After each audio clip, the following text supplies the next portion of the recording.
Welcome back into episode 154 of the Tech Sideline podcast as we record on Monday morning, November 30th. It's great to have you with us. He's Chris Coleman. We've got Will Stewart, Malcolm Stewart behind the scenes, and I'm Evan Hughes. Tech Sideline podcast presented by Campus Emporium. We have a featured item on the podcast set today as Will reaches over his chair and holds up something that would be great to wear in Blacksburg right now because it's pouring down rain as we record. And it is starting to get cold. Yeah, it's supposed to be like 34 tomorrow. So the official name of this is a fleece-lined Enterprise jacket by Charles River, $74.99.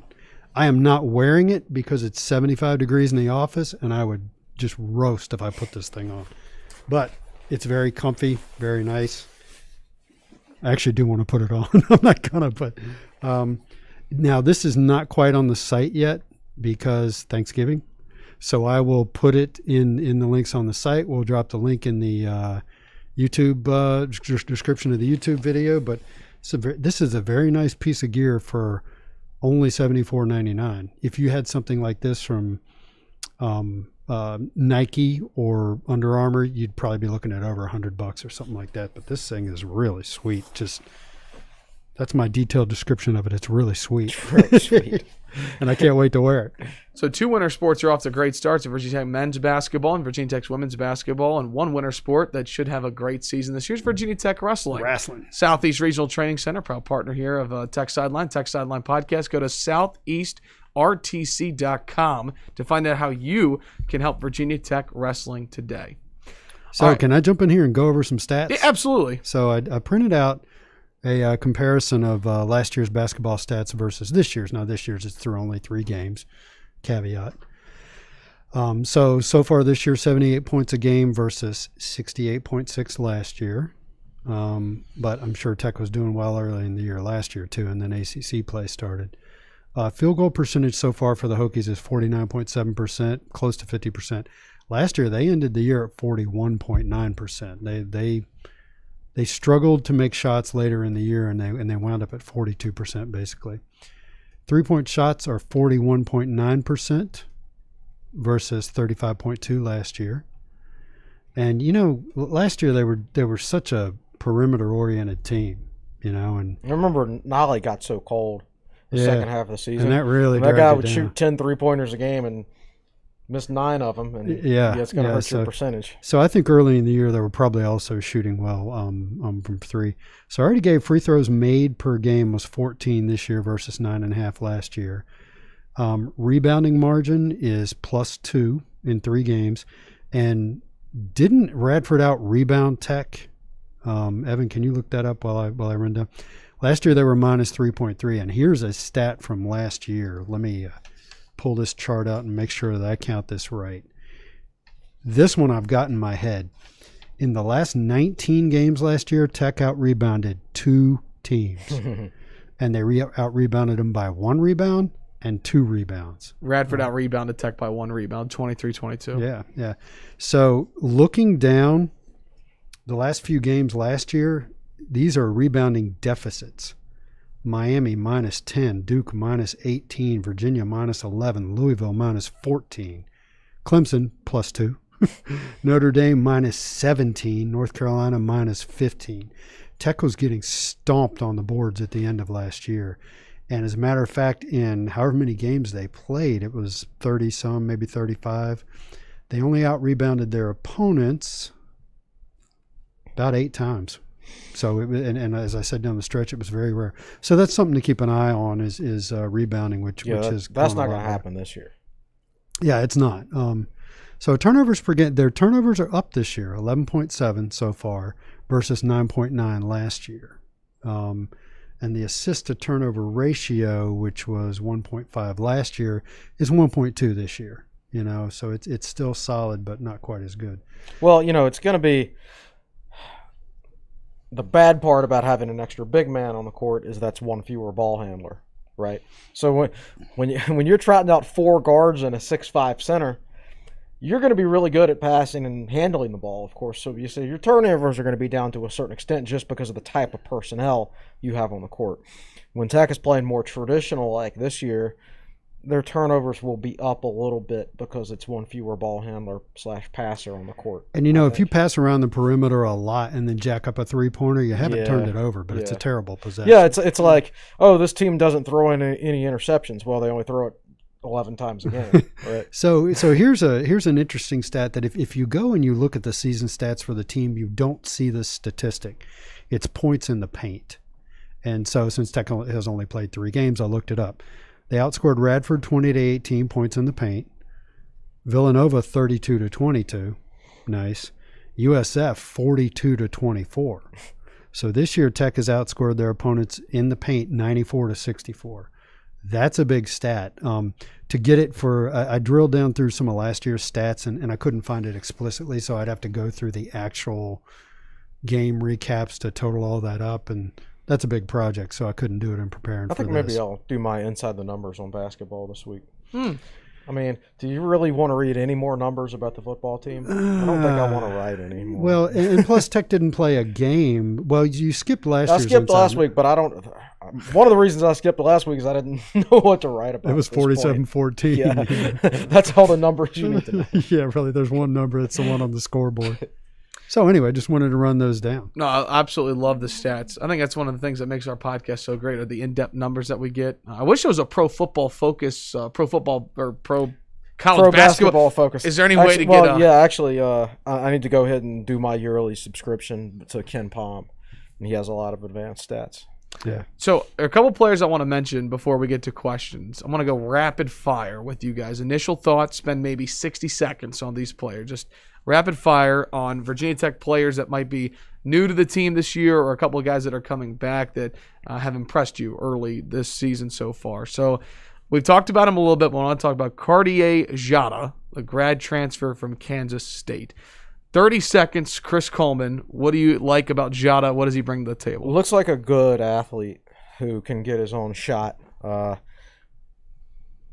again, I think he'll improve within the offense throughout the course of the season. The biggest question is, how good of a shooter is he? Went from around 40% his freshman year at Kansas State to 26 or 7% last year. You mean from outside the arc? From the outside the arc, yeah. So how good of a shooter is he from the outside? We don't know yet. He's only attempted a couple, and he's missed both of them. He'll be a good player. How good depends on how quickly he adapts to the offense and how good of a outside shooter he is. He does not look comfortable in the offense yet, right? But he is an experienced college player, so that's why he's getting a fair number of minutes right now. Transfer from Delaware, Justin Mutz of Ford. Will, what do you like about him? I do not have a feel for Mutz versus Pimsel yet. It's early enough in the season that Aluma's standing out, but I'm not separating out Mutz and Pimsel yet, so I can't really. Hasn't he hit a few 3-pointers? He's hit a couple threes that I didn't necessarily expect because he wasn't making them at Delaware. Yeah. He's been a good rebounder so far. I think he had 9 last night. He had 9 last night. Yeah. So he's one of those guys. He doesn't seem like he's going to be like a 10-point a game every night for Virginia Tech. I thought he was good offensively against Villanova and not so good last night, although he did have a couple of nice passes. But he's a guy who's steadily moved up levels from High Point to Delaware and now ACC. Yeah. So he's still it's not like he's gone out there and played a Villanova every game of his career. Everybody has another year if they want it. Yeah. He's a redshirt junior. Okay. A couple of newcomers to the team, and I bring correct pronunciations as well. I had some fun making sure I had everything. Joe Bamaseal. What do you like about him? He seems energetic. Yeah, exactly. Seems energetic on the bench. He was the guy that they kept putting the camera on during the Villanova game. He's pressing offensively, and when you're a freshman and you see everybody else in the court playing really well, which pretty much Virginia Tech is doing right now, then you want to get out there and press. You want to play really well too. So he's trying to do too much and not playing within the offense right now. Once he figures that out, he's going to be fine. He's a talented player. Yeah. So this is Mike Young's challenge. Bamaseal is a he's a highly regarded guy. He's very athletic, and he's probably used to having a lot of success in high school at AAU level. Can you dial him back and get him comfortable in the system before he gets frustrated? Now, you talk about he looks happy on the bench. That's good news, because he is a guy, and this is what if I was Mike Young, I'd tell him this. We're not playing you a whole lot of minutes yet, but you have a really bright future in this program as you get more comfortable in the offense. You know, GC Hokie 34, the way he put it was a guy who can get a shot anytime he wants it in high school and AAU ball has to adjust to getting his shot within the system. Another talented guard that was a part of Mike Young's first recruiting class, Darius Maddox. I'm sure he's probably telling him some of the same things, right? He's we've seen him for like 2 minutes Yeah. In the first game, so don't know a whole lot about him right now. But that's what I like about this program, man. The freshmen don't have to play a lot of minutes. I mean, That'll certainly make Chris Coleman. You could redshirt Darius Maddox if you wanted to. Right? I think that's the first time we've talked about redshirting today. That is correct. It took us an hour too long to talk about We've it. talked about, you see now your catchphrase is like buy-in. You talk about buy-in more than you talk about redshirt. Yeah, I know. All right, last one in terms of newcomers, and here's the correct pronunciation: David Gasson. Gasson. I've gone from Gisan to Gesson to Gasson. So you can group him with Bamasil and Maddox. None of them are playing a lot because they're new to the system and new to college ball. Yeah. And so if you look at, yes, Virginia Tech is playing a lot of guys. I think 9 or 10 guys are averaging over 10 minutes a game, but the young guys pretty much aren't. Mm-hmm. Gasson played just 8 minutes against South Florida, and Bamasil played 12 minutes. Yeah. Right. And Gasson he's a very skilled player. He's about 6'8" or 6'9". And in the limited amount of time we've seen him against Radford and against USF, you've seen him dribble down the baseline and go baseline and try to kick it back into a guy cutting down the lane. You don't see 6'8", 6'9" I was guys. going to say, he's listed as 6'9", right? Right. You don't see 6'9" guys driving down the baseline like that. He is a skilled player. All right. So put some meat on him. Yeah. I mean, I'm excited for him, but it's just we don't have to play him 20 or 30 minutes a game like the Hokies have had to do with so many freshmen over the years. Because there's quality depth on this team. You can take it easy with these guys. You don't have to speed up their development. Think about playing a freshman is if you play him too much and he doesn't play well, it could hurt his confidence and hurt his development. And that shouldn't be the case with these guys. They should be able to be brought along at the appropriate pace. See, if Bamasil throws down a thunderous dunk in Castle Coliseum and there's 250 people there to see it, that's going to be sad, man. I know. There's one more player I want to get to, but actually we have a question on YouTube Live about him, so I will save it for that. Okay. Last thing before we get to the questions, though. You look at the rest of this schedule for the 2020 slate before January 1st. This is the upcoming schedule for men's basketball. Virginia Military Institute, VMI on Thursday.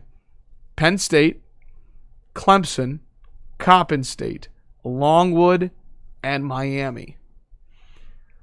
Will, don't want to get too far ahead, and it's early, but is that a slate where you could see the Hokies run the table? You could. Who's the last one? Miami. Miami's pretty loaded, aren't they? They should be good this year, I think. Yeah. I don't have my ACC preseason media poll memorized. And Longwood was playing somebody good yesterday or the day before and kind of hanging in there with them. Longwood's not going to be. Okay. They could, man. How many games is that? 5 more? 6. That'd be 9. Should we talk about Penn State? Yeah, so I what's want to up beat with Penn State. Look, Please, Chris, elaborate. People were talking last night about, are we going to make the NCAA tournament? I know we've talked about it today, but I'm just sitting there looking at the schedule, and I'm like, I just want to beat Penn State. The only team Virginia Tech has ever beaten in the ACC Big Ten Challenge is Iowa. It was 2017. Twice, right? That's the only time Virginia Tech has ever won the ACC. That's Big right. Ten That was an Challenge upset of that J-Rob. They've lost to Penn State like 2 or 3 times in this event. Freaking State. Even Tech's Sweet 16 team, the best team Tech has ever had, somehow managed to lose to Penn State. Ahmed Hill scored 0 points that night. Ahmed Hill was a really, really good player. So I just want to beat Penn State. Well, wasn't there a game one year where Van Zegeren had like 2 rebounds the entire game, and people were just roasting him for not playing well against Penn State. Yeah. And then he transferred to was it Northwestern? And came into Castle and beat Tech. Oh gosh. I mean, so yeah. Can we please just beat Penn State's basketball team? So this can year? we talk about The Departed? Landers Nolly is at Memphis, and all three of these guys have immediate eligibility. Landers Nolly is at Memphis, where I haven't paid attention. I think he's playing. I think he's playing well. He's starting, yeah. Isaiah Wilkins is at Wake Forest. I find it hard to believe that Isaiah Wilkins was not a good fit for this team. I was always a big Wilkins fan. He's so smooth and has such good hands. But he and Mike Young had a nice conversation, and I think that was the story. You don't really have a future. I forget the last piece. Evan, do you remember the last transfer Virginia Tech added? Was it Pimsel or was it somebody else?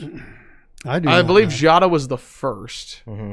I think that Pimsel was the final. It was either Pimsel or Mutz.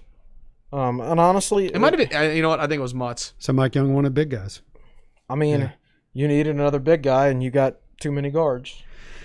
And the third one is PJ Horn. Same story. PJ did the best he could last year with what he had. He was a good 3-point shooter early on, then wasn't later in the year, and he went to Georgia, and I haven't had a chance to check and see how he's doing. I don't know that I've even seen a Georgia score. I have no idea how Georgia's honest question, because we all know how talented of a player he is, but does this team miss Landers Nolly, do you think? No. Look, you have to – well, we miss his talent for sure. I mean, Landers is a talented basketball player. But like I said earlier, Virginia Tech is a program in football and basketball that has to win in a certain way. And we need guys that are bought into the program, to the system. And I like Landers fine. I've never had an issue with. Been around him plenty of times after games, and he was Radford's roommate, and I like Tyrese Radford. So, but like Landers Nolly's long-term view of himself playing basketball does not fit in with the long-term vision of Virginia Tech basketball program, and that's fine. There's no reason for those two to remain married. If you think it might become dysfunctional and one of the parties not happier with the other down the road. You don't want that to happen and affect team camaraderie. I mean, my gosh, if there's anything we've learned from the football program right now, it's not. It shouldn't be about. Like, we still want to talk about recruiting rankings and blah, blah, blah, blah, blah. And the most important thing is buy-in and team chemistry and everything like that. And leadership. And leadership and things like that. And if there's anything I can't think of anything more contrasting right now in those aspects than the Virginia Tech football program, the Virginia Tech basketball program, quite frankly. And specifically with respect to Landers Nolly, I said multiple times last year that I would watch him on the bench, and he was never sulking. He was never by himself. I thought he was always engaged, even to the bitter end when things were going so poorly. Yeah, so I've got no issue with Nolly, but like if you come to that fork in the road and the program wants to go this way and a player wants to go that way, then they need to part ways. So yeah, so yes, I mean, they miss his talent level. I wish Virginia Tech had a completely bought into Virginia Tech Landers Nolly, but if that's not the case, then it's best that they split ways. He helped them win some games last year. Absolutely did. Thanks to David Cunningham texting me. Jada was March 31st, Pemsel April 19th, and then Mutz committed June 15th. Mutz committed within a couple of weeks, I think, of Wilkins announcing that he was leaving the program. So maybe even within a week. So it was one of those things where I think Mutz was ready to jump on board, and Mike Young had to make room. Okay. So, all right, let's get into some questions on YouTube Live. Thanks to everybody who stayed with us. We had a little bit of technical difficulty, so coming over from the first stream to the second stream and re-asking some really good questions. I want to start with Matt Hart. He says, with an NBA-style positionless offense that Mike Young runs, do you see Virginia Tech landing some big-time or possibly one-and-done recruits? I would caution against it. Yeah. I think that's what Duke's battling is too many superstars, guys that are one and dones. Yeah. And look at Villanova, the way they do it. Oh, yeah, absolutely. I don't think that's the way to win at Virginia Tech. I also think it takes more than 1 year to learn Virginia Tech's Mike Young system. Yeah. So that I don't think – I would rather have 3-star juniors and seniors than a 5-star freshman who's going to be gone in 1 year, because those 3-star junior and seniors, they have learned the system. They're going to be operating to max efficiency, and I just don't see like a freshman coming in. Like Bamsil was like a top 60 recruit, right? Yeah. And like what we talked about earlier, it's such a complicated system with all the different options based on how the defense plays you. It takes a while to learn that and for everybody to be able to execute it efficiently. So, I mean, I think Mike Young is going to recruit well to his system.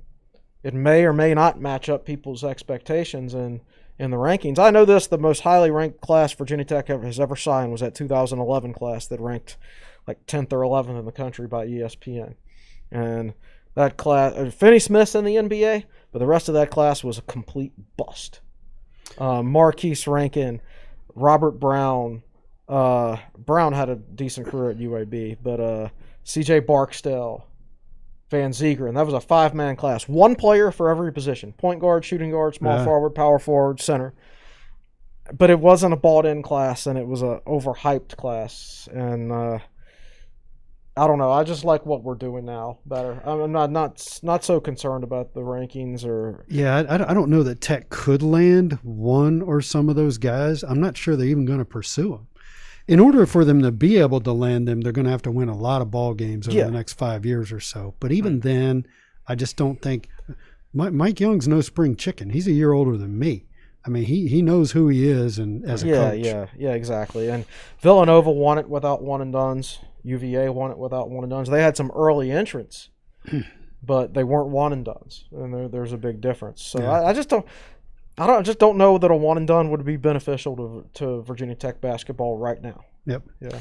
Here's a question from Eric Fisher: is Beatty the most underappreciated by fans basketball player in Virginia Tech history? Oh, man. And I'll while you guys think on this for a minute, let me take it from a younger perspective who has only about 10 years worth of a sample size, and really the end of the James Johnson era to now is kind of my sample size. I think from that point forward, for those that are in college, yes. To me, it surprises me how much flack Beatty gets. To me, I don't know. I watched the first 3 games. I saw a much more confident Wabisa Beatty with the ball. Like when he had the ball, knowing what to do. Like when he fouled out of that Villanova game, to me, like I could feel like a letdown. Like, oh gosh, like Beatty fouled out. Like, you know, the confidence they have when he's on the floor. So he doesn't score much, but to me, he's just the classic example of someone who does so much that doesn't show up in the stat sheet. I'm gonna beat that into people's heads throughout the course of this season. Every time he goes out and doesn't have did he score that last night? I don't think he scored last night. He did not score, but really? He had 2 steals. He had 3 assists. He had 1 rebound. Right. And he played 25 minutes. Right, 25 minutes and didn't score, right? Wow. So Tech fans look at the box score and see he didn't make any shots. They're always terrible. Take him off, right? Well, I'm going to beat that into people's heads every scoreless games he has this year about buy-in and how, like, the reason Hunter Couture and Naheem Aline and Jalen Cone and guys like that, the reason they're so bought in and the reason they've developed as players is because the guy they had to look up to when they enrolled was doing everything right off the court. And when I see Wabisa Beatty walk into Kroger with 2 or 3 other players like Couture and Aline, and they walk in and Beatty's in front and the other guys are behind him. There's nobody standing shoulder to shoulder or in front of Beatty. They're all behind him, man. And he does so many things for this program that a box score could not possibly explain. And you take things like that for granted until this football season happened. Yeah. Right? And I think this football season has made me appreciate Beatty even more than I already did because I see what they lack in the football program over there, and he brings all that in large numbers to the basketball program.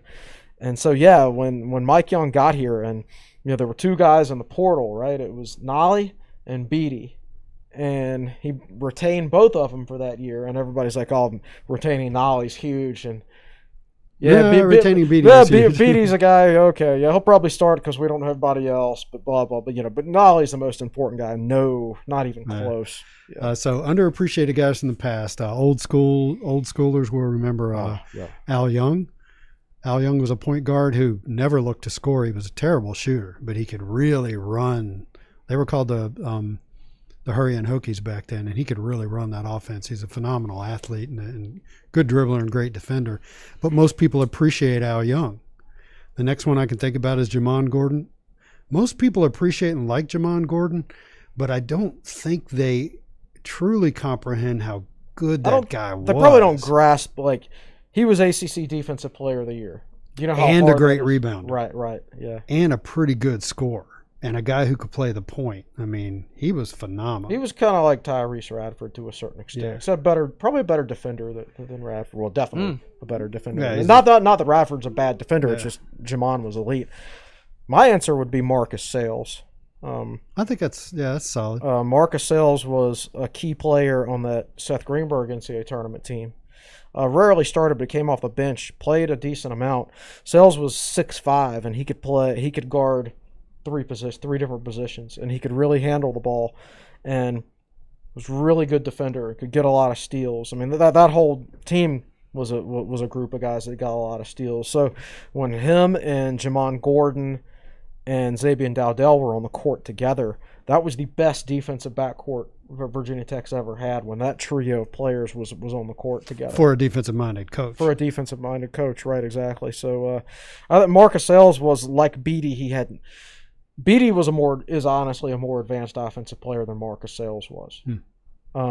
But for what he did for that team, I mean, he was the right fit for that team.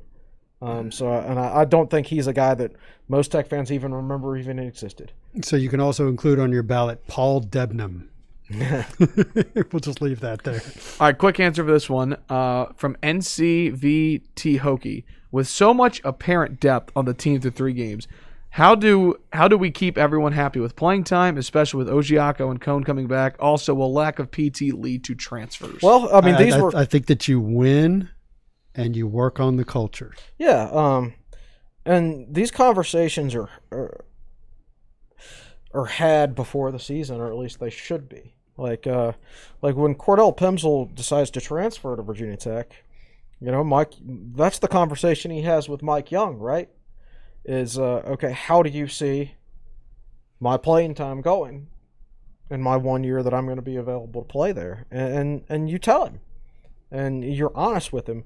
As long as you're honest with everybody, it's up to them. Like if everybody, like if you told Pimsel before the season, all right, you're going to play a lot against South Florida, but maybe not so much against Villanova, depending on the matchups, that he goes into the season expecting things to go a certain way, and so far it's going that way, right? So yeah, yes, there's always going to be attrition, but as long as you're upfront and honest with everybody, and they buy into that before they sign, and they come in and they're not presented with a bunch of situations that they weren't expecting, then I think it'll be okay. Okay, let's go with let's see here. We do have a couple of questions in here about basketball, but we do have 2 about football. Let's go rapid fire. This one, Billy Parvidum asks, Tech has a number of NFL alumni, D'Angelo Hall, Brandon Flowers, Shane Graham, etc. Why can't Tech get them to coach here? Is it money? Are they not interested? Does Witt not like hiring alums? So I have a thought on that.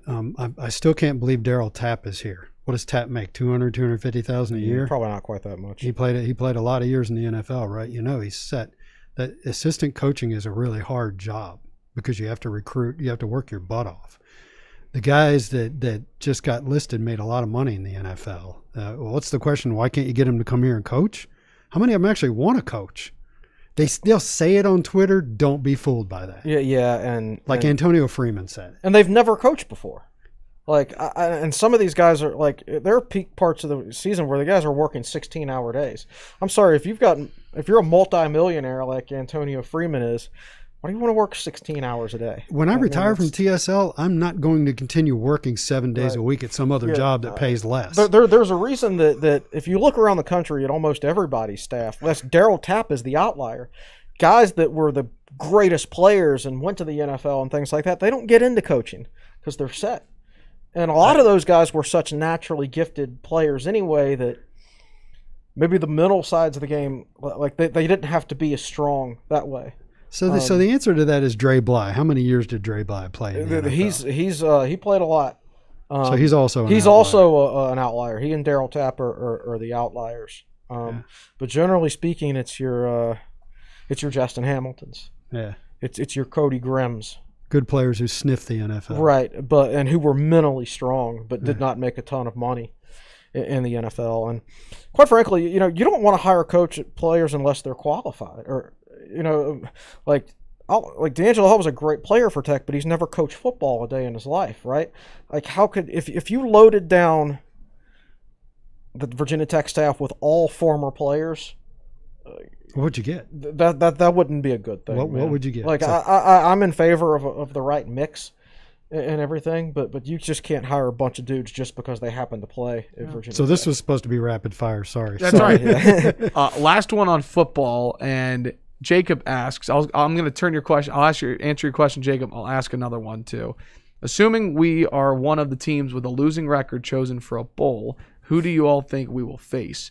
Let me answer the first part and say a lot of bowls. We just saw the Pinstripe Bowl came out and said that they're not going to have a bowl until 2021. We're seeing a lot of bowls come out right now. So we won't know the opponent until the bowl selection. We don't even know how many of these bowls will actually happen, and we don't even know like how many teams like they're actually going to go. Because I mean, do we know that like the ACC is going to cover travel costs to bowls this year like they normally do?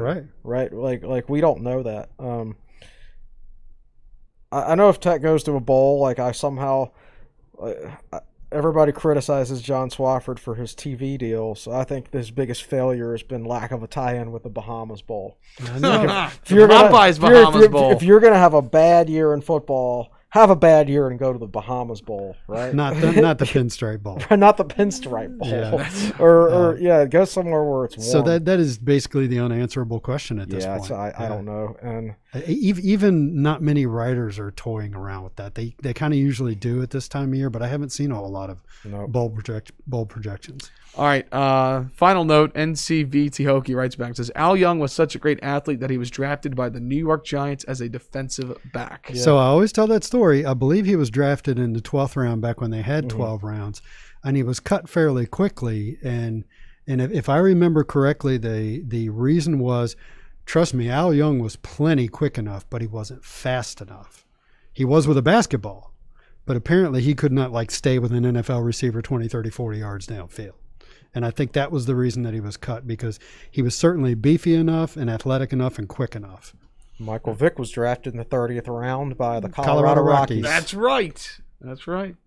All right, hour and 20 minutes into the podcast. Wow, really? It was a quick hour 20, wasn't it? Yeah. Someone did comment, by the way. It was Brian Woodward. I'm impressed you guys have spent an hour on 3 games so far. There should be a fine every time somebody mentions tournament in November. LOL. Tournament talk is always fun, though, Brian. Come on. This is what we're supposed to do. You're the one who started it, too. I did. I would have asked the question if we did a preseason podcast. So it just adds a little bit more when you beat the number 3 team in the country. So anyways. All right, that'll just about do it for us, Chris Coleman. It's crossover season.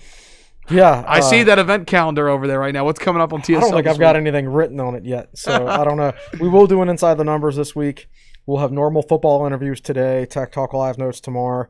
I think Brandon Patterson's going to send an article. I don't know if you're going to get a Monday article from me today or not, because of the 2 basketball games and me being lazy because it was Thanksgiving weekend. Yeah. And now what I mean by that is ordinarily I work on my Monday article on Sunday nights, but there was a game last night. And for anybody expecting some kind of big football article from us saying, oh, here's what needs to happen, here's what we think is going to happen, like, that's not going to happen because all the evidence isn't in. And like, at this point, we know what the fan base thinks. You just have to sit back and await events at this point, right? So I was thinking about that, and here's the way I look at that. That there's a lot of people that want to change at the coaching position, and once you come to that as a fan, you want it to happen right away. Mm-hmm. That's just not how it works. And I don't mean to imply that it's going to happen or anything like that. Just because you're there as an individual fan and you're like, I don't want that guy coaching my team anymore. And there's a lot of people out there at this point in time. Now, I will say that in my last subscriber article, I put in there, remember, this was right after the loss to Pitt, 47-14. I basically put a poll in that said, I had 4 options. One of them was, I think Fuente will be let go, at the latest by the end of the year. I think he should get another year before I make up my mind. And it was like as many as 25% fell into the category of I think he'll be successful here or he needs more time. It's not the rampaging torches and pitchforks that you're seeing on Twitter. You ran the exact same poll after the Pitt game in 2015 with Frank Beamer, or the Wake Forest game, I think, in 2014. It was the Wake Forest game in 2014. Okay. Okay, right. At any rate, Fuente actually had more support than Frank did after the Wake Forest game in 2014. Right, which is hard to fathom now, I know, right, with the way things read on Twitter. But you also have to consider the coaching staff, head coaching changes. It's more than just about the AD making the decision. Like at Virginia Tech, it's a BOV thing. The BOV is going to be involved. And it's much, much different in the South, man, where the BOV just caves for football at every school, and that's not the case at schools like. And again, I read an interesting comment that South Carolina's president, Bob Caslin, was the guy who decided to pull the plug on Muschamp. Right. Tim Sands is not going to do that. Well, yeah, and that's how it is in the SEC, is like the school president steps in and tells the athletic director, if you don't fire the football coach, you're fired. Right? And the fans are so hardcore down there that they tell the school president, well, if you don't fire the AD and get him to fire the football coach, then you're fired. Somebody's getting fired right down there no matter what. But it's not like that at Virginia Tech.